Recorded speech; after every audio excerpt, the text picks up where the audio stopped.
As I mentioned before, the old school exercises of doing this or this for rotator cuff training for quote-unquote weak rotator cuffs may not be the greatest strategy because they don't account for the position the shoulder is starting in.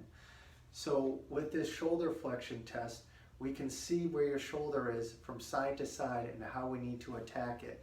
Just like I mentioned before, going overhead will tell us where you're missing certain rotations in the shoulder. So I'm going to step back to the wall. I'm going to have my feet just off the wall a little bit so I slide down and keep my back completely against the wall, my head here. I'm going to take my hand palm up. I'm going to get my fingertips to the wall, and I want to think my elbow pointing straight ahead. So it's pointing straight at you, and I can take my other finger and just put it on my elbow here. What I want to think about is I want to see when my finger starts to move outwards. Once it starts to move outwards, I know the test is over. So I'm going to be right here. You can even start a little lower if you have to, but we can just start against here. I'm going to slowly ride my hand up, and right when my elbow starts to go out about right here, maybe 100, 110 degrees, so this is starting at 90 or below, then I know what I need to do. That will require me to do a rack carry, which we'll show you later.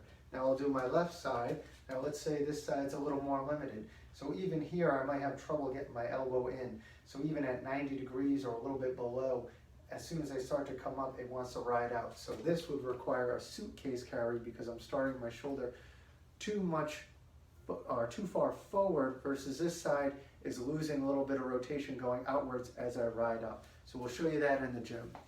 So we talked about how I needed to do a rack carry on the right side and a suitcase carry on the left side for those variances in my shoulder position.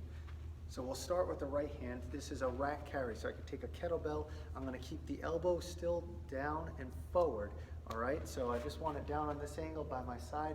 I'm not doing anything too crazy trying to reach it out and up. I'm just letting it hang, keeping the elbow in, and I'm just going to walk with this. So I want my other arm to swing, and I'm going to just keep it all the way up and back. All right, so just like this.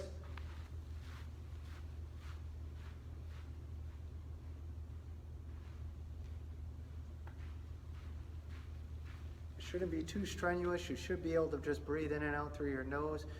Do that for about 50 yards or so, and then you can do the other side and do a couple rounds each way. So here's the suitcase carry for the left side if you have your shoulder flexion below 90 degrees, and we'll have the weight at my side.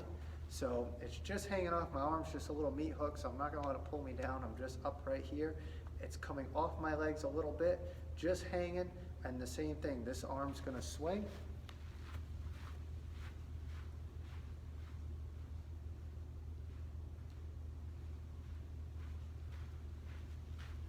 We're just going to keep it all together walking there. Try that for a few rounds and then see how you feel. Now as a bonus for some of those rotator cuff things, we can start to implement stuff like an arm bar or a screwdriver to help with the overall movement and strength in that rotator cuff. So my favorite is to start with the kettlebell, and we can do a screwdriver just laying in this position. So I'm going to press my heels in so that my hips scoop under nice and light. I'm going to take the kettlebell in my hand, I'm going to press it all the way up so my shoulder blade should come off. I'm not rolling around, but it's just coming off a little bit right here. From here, keeping my hips in a good position, I'm going to reach as I breathe in. I'm going to turn my elbow crease towards my face. As I breathe out fully, I'm going to turn the elbow crease away as I keep that punch towards the ceiling. So that's the screwdriver. You could do 5 or 6 reps on each side.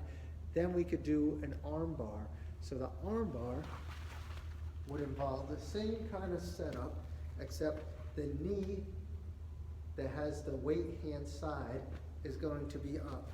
I'm going to still reach, put this other arm overhead. As I reach, I'm going to push with my foot and my hand reaching towards the ceiling. I'm going to come over, stay in a straight line here. I'm going to exhale as I come back.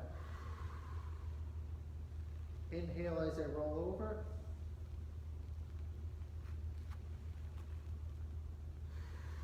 exhale as I come back. Everything's staying in a straight line. I can show you from the side. I'll use the right hand. But I'll be here again. I reach.